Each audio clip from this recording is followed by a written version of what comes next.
আমার শাশুড়ি প্রতিদিন রাতে আমার দাদা শ্বশুরের পা টিপতে তার রুমে যেতেন এবং রুম থেকে বেরোলেই অজ্ঞান হয়ে যেতেন।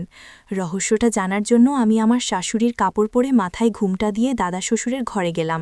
তিনি ভাবলেন যে আমার শাশুড়ি। তারপর দাদা শ্বশুর আমার সাথে এমন কাজ করলেন যে আমার অন্তরাত্মা কেঁপে উঠল, কেননা দাদাশুর আমাকে আমার নাম নিয়ে আমার ২২ বছর আমার শাশুড়ি প্রতিদিন রাতে তার শ্বশুরের পা টিপতে তার ঘরে যেতেন, তার পা টিপে ঘর থেকে বের হয়ে অজ্ঞান হয়ে যেতেন। আমি আমার শাশুড়িকে জিজ্ঞেস করলে তিনি উত্তর দিতেন না। একদিন দাদু বললেন, তোমার শাশুড়িকে আমার ঘরে পাঠাও। আমি শাশুড়ির কাপড় পরে ঘুমটা দিয়ে দাদুর ঘরে গেলাম। আমি যখন রুমে ঢুকলাম তখন দাদু আমাকে শুভ ভেবে ভুল করে এমন একটা কাজ করলেন যে আমার অন্তরাত্মা কেঁপে উঠল, কেননা আমি কয়েক মাস ধরেই এই একই ঘটনা দেখেছি। কিন্তু আজকে আমার সহ্যের সীমা শেষ হয়ে গেছে। সর্বোপরি আমার দাদুশুর তেমন মানুষ, দেখতে এত সরল সোজা, কিন্তু তিনি কিভাবে এত বাজে হতে পারেন? আমার শাশুড়ি ২ ঘন্টা পর দাদুর ঘর থেকে বেরিয়ে এলেন। তার গায়ের রং পুরো ফ্যাকাশে হয়ে গেছে, কান্নায় তার চোখ লাল হয়ে গেছে। আমি বাইরে উঠানে হাঁটছিলাম, শাশুড়ি মায়ের বের হবার অপেক্ষায়। কিন্তু শাশুড়ির অবস্থা দেখে মন খারাপ হয়ে গেল। আমি তার দিকে এগোতে যাচ্ছিলাম, তখনই আমার শাশুড়ি অজ্ঞান হয়ে গেলেন। তাকে দেখে আমার আত্মা হারিয়ে গেল। চিৎকার করে কাঁদতে লাগলাম। আমার কান্নার আওয়াজ শুনে দাদুও ঘর থেকে বেরিয়ে এলেন। আমার আওয়াজ শুনে ২-৩ জন চাকুরও সেখানে পৌঁছে তাকে ধরাধরি করে রুমে শুইয়ে দিল এবং দাদু ডাক্তার ডাকলেন। তিনি আমার শাশুড়িকে ইঞ্জেকশন দিয়ে বললেন যে কিছু মানসিক এবং শারীরিক সমস্যার শিকার হয়েছেন, তাই ডিপ্রেশনে এসে তিনি অজ্ঞান হয়ে পড়েন। আমি অবাক হয়ে দাদুর দিকে তাকালে তিনি আমার দিক থেকে নজর ফুটিয়ে নিলেন। আমার দাদু শরীর প্রতি ঘৃণা হচ্ছিল। ৩-৪ দিনের মধ্যে আমার শাশুড়ি একটু ভালো হন। আমি যখন শাশুড়িকে জিজ্ঞেস করলাম, দাদু আপনাকে ঘরে ডেকে কি বলেন, তার শরীর আবার খারাপ হতে লাগল। তার চোখে মুখে ভয়ের ছাপ ফুটে উঠল। সে নানাতে মাথা নেড়ে বলতো, উনি কিছুই বলেন না আমাকে। শাশুড়ির নীরবতায় আমার রাগ হতো। যতবারই দাদুর ঘর থেকে বেরিয়েছেন ততবারই তার অবস্থা এমন হয়েছে। আমার দাদু শ্বশুরও অদ্ভুত ছিলেন।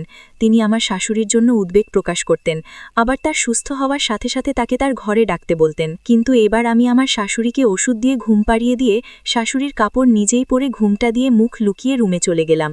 আমি জানতে চাই আমার দাদু শ্বশুর আমার শাশুড়ির সাথে কি করেন, কিন্তু যেগুলো দাদু আমাকে আমার শাশুড়ি ভেবে আমার সাথে করল তাতে আমার অন্তরাত্মা কেঁপে উঠল। আমার দাদু গ্রামের প্রধান ছিলেন এবং গোটা গ্রাম তাকে শ্রদ্ধা করত। গ্রামের লোকেরা তাকে পছন্দ করত এবং তাকে মাতা বা সাহেব বলে ডাকত, কারণ তিনি ন্যায় বিচার করতেন। গ্রামের লোকেরা তার বিচারে খুব খুশি ছিল এবং আমিও তাকে অনেক সম্মান করতাম। আমার শ্বশুর আমার দাদুশ্বরের একমাত্র সন্তান এবং আমি এই বাড়ির একমাত্র বউ। সবাই আমাকে ভালোবাসত, কিন্তু শ্বশুর মারা যাওয়ার পর সবার ওপর যেন সর্বনাশ নেমে আসে। শ্বশুরের দুঃখ তখনও কাটেনি। দাদি শাশুড়ি তার ছেলের জন্য দুঃখে পরলোকে গমন করেন। দাদির পর এখন দাদা শ্বশুর একা হয়ে পড়েন। কান্না করে করে শাশুড়ির অবস্থাও খারাপ।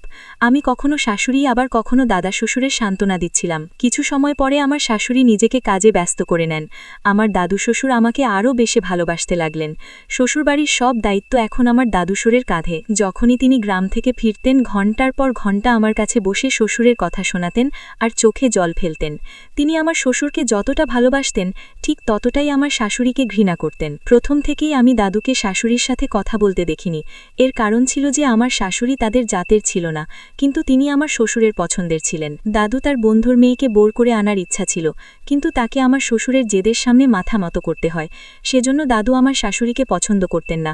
এমনকি তিনি আমার শাশুড়ির সাথে কথাও বলতেন না, তার দিকে তাকাতেনও না। এতদিন পরেও আমার দাদি শাশুড়ির মন আমার শাশুড়ির জন্য পরিষ্কার হয়নি। যখনই তার চোখ আমার শাশুড়ির দিকে পড়ত তখনই তিনি রাগে মুখ ঘুরিয়ে নিতেন। কিন্তু গত কয়েক মাস থেকে দাদু খুব অসুস্থ হতে শুরু করেন। তিনি সময়মতো ওষুধ খেতেন না। আমার শাশুড়ি সাহস জোগাড় করে তার বকাবকি শুনেও খুব ভালোভাবে তার সেবা করতেন। তিনি তাকে নিজেই ওষুধ খাওয়াতেন এবং খাবারও খাইয়ে দিতেন। আগে তো তিনি আমার শাশুড়ির দিকে তাকাতেও পারতেন না এবং ওষুধ খেতেও চাইতেন না, কিন্তু ধীরে ধীরে আমার শাশুড়ির প্রতি তার আচরণ পরিবর্তন হতে থাকে। বোধহয় তার হৃদয়ে শাশুড়ির জন্য জায়গা তৈরি হয়। এখন রাতে প্রতিটা কাজের জন্য আমার শাশুড়ির ওপর নির্ভর করতেন। এই ওষুধ দাও, চা বানাও, শাশুড়ি ওই ঘরে চলে যেতেন। আমার শাশুড়ি কিছুক্ষণ পরে ফিরতেন, আমি শুয়ে থাকতাম। কিন্তু যখন তিনি সেই ঘর থেকে বেরিয়ে আসতেন তখন তাকে কিছুটা নার্ভাস, চিন্তিত মনে হতো। আমি তাকে কারণ জিজ্ঞাসা করলে তিনি চমকে উঠলেন। তিনি আমার দিকে তাকিয়ে মাথা নেড়ে বললেন, কিছু না, তুমি ঘুমাও। এটা দেখে আমার খুব অদ্ভুত লাগত। দাদুশুর তাকে এমন কি বলল যে বাইরে আসলে তিনি চিন্তিত হয়ে চুপচাপ হয়ে গেলেন। আমার শ্বশুর মারা যাওয়ার পর থেকে আমি আমার শাশুড়িকে হাসতে দেখিনি। সে সারাক্ষণ দুঃখী এবং শোকে নির্মজ্জিত ছিল। আগে আমার দাদুশুর শাশুড়ির কাছ থেকে শুধু ওষুধ চাইতেন, কিন্তু এখন তিনি তার সব কাজ শাশুড়িকে দিয়েই করাতে শুরু করেছেন। অথচ বাড়িতে চাকরের অভাব ছিল না। শুধু এটা হলে আমার মন খারাপ লাগতো না, কিন্তু গত কয়েকদিন ধরে আমি যা অনুভব করেছি তা খুবই অদ্ভুত। রাতে যখন দাদাশুর শাশুড়ির কাছে দুধ চাইতেন, তিনি দুধ নিয়ে রুমে চলে যেতেন। তখন তো তিনি 2 ঘন্টা পর কাঁদতে কাঁদতে বের হন।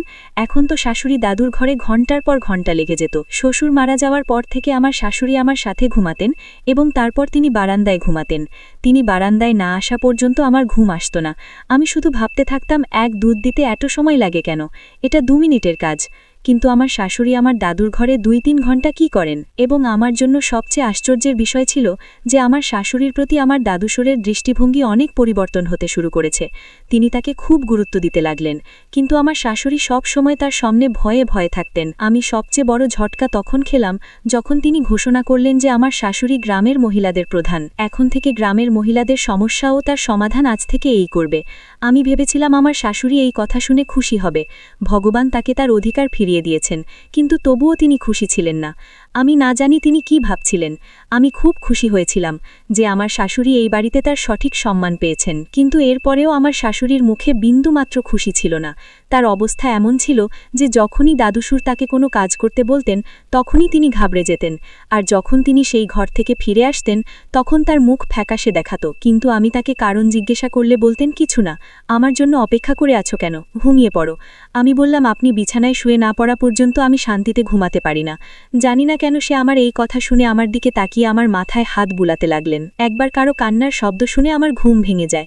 আমি লক্ষ্য করলাম যে শাশুড়ি কাঁদছেন। এখন অবাক হয়ে গেছি, কারণ এখন তো সবকিছু ঠিক আছে।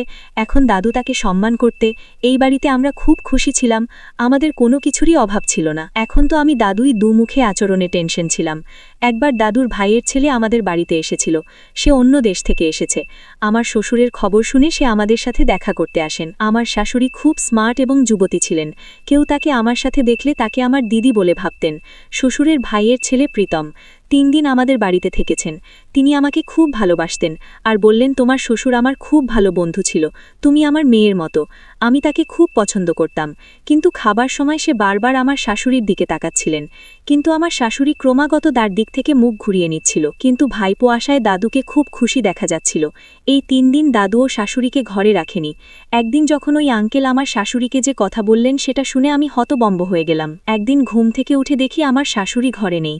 তিনি প্রায়ই কবুতরকে খাবার দিতে চলে যেতেন। আমার দাদু একটি খাঁচায় আমেরিকান কবুতর বসতেন এবং আমিও মাঝে মাঝে তাদের যত্ন করতাম। আমি উঠে বাইরে এলাম, কিন্তু আঙ্কেল খাঁচার কাছে শাশুড়ির সাথে দাঁড়িয়েছিলেন এবং বলছিলেন যে আমি এখনও বিয়ে করিনি, কারণ আমি তোমাকে সত্যিকারের ভালোবাসি, কিন্তু তোমার প্রতি তোমার স্বামীর প্রেম দেখে আমি পিছিয়ে আসি। আমি কখনো তোমাদের দুজনের মাঝে আসার চেষ্টা করিনি, যাতে তুমি সুখী থাকো এবং আমার জন্য তোমার জীবনে কোনো সমস্যা না হয়।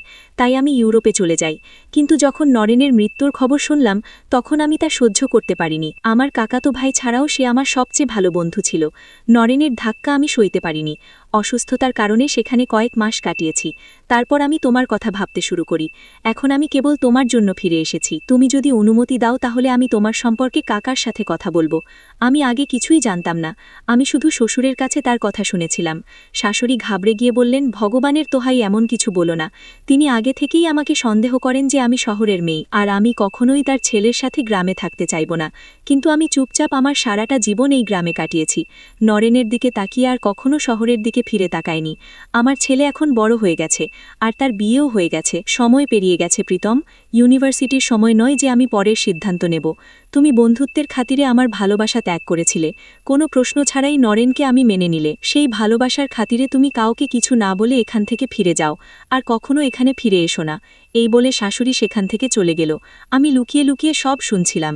সে আঙ্কেলও ফিরে গেলেন। আমি কিছুই জানতাম না, কিন্তু তাদের কথা শুনে বুঝতে পারলাম যে প্রীতম আঙ্কেল, আমার শ্বশুর এবং শাশুড়ি একই কলেজে পড়তেন এবং বোধহয় প্রীতম আঙ্কেলের মতো আমার শ্বশুর এবং শাশুড়িকেও ভালোবাসতেন। কিন্তু আমার শাশুড়ি কাকে পছন্দ করতেন এবং তিনি কী ত্যাগ স্বীকার করেছিলেন তা আমার কাছে একটা রহস্য।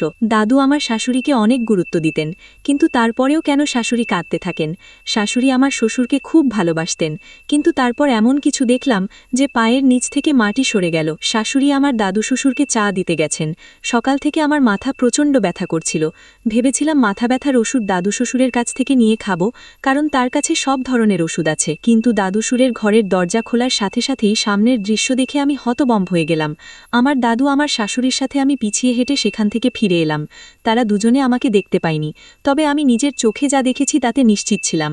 আমার মাথা পুরোপুরি খারাপ হয়ে যায় যে এটা কিভাবে হতে পারে।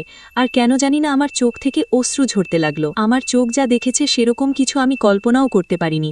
আমি আমার ভাবনা বদলানোর চেষ্টা করেছি যে হয়তো আমার চোখ ভুল, কারণ মাঝে মাঝে এমন হয় যে আমরা যা দেখি তা সেরকম না। যখন সত্যিটা জানতে পারি আমাদের নিজেদের ভাবনার জন্য আফসোস করতে হয়। রাতে যখন আমার শাশুড়ি তার ঘরে এলেন, তিনি তার চোখের জল মুছছিলেন। আমি আমার শাশুড়ির ঘরে গিয়ে তাকে জিজ্ঞাসা করলাম যে তিনি যখনই দাদু শ্বশুরের ঘর থেকে আসেন তখনই কেন কাঁদতে থাকেন। তখন তিনি বললেন, মনে করো আমার ভাগ্য এমনই। আমি বুঝতাম না কেন তিনি আমাকে সত্যি বলছিলেন না, কারণ আমি দরজা খুলেছিলাম। তিনি শাশুড়িকে বলছিলেন যে তিনি তার কথা না মানলে তাকে বাড়ি থেকে বের করে দেবেন। আমার শাশুড়ি তার সামনে হাত জোর করে বলছিলেন তিনি যা করতে চাইছেন তা ঠিক না। আমি তার ছেলের বউ, আপনি আমার সাথে এই অন্যায় কিভাবে করতে পারেন? আপনি আমার বাবার মতন।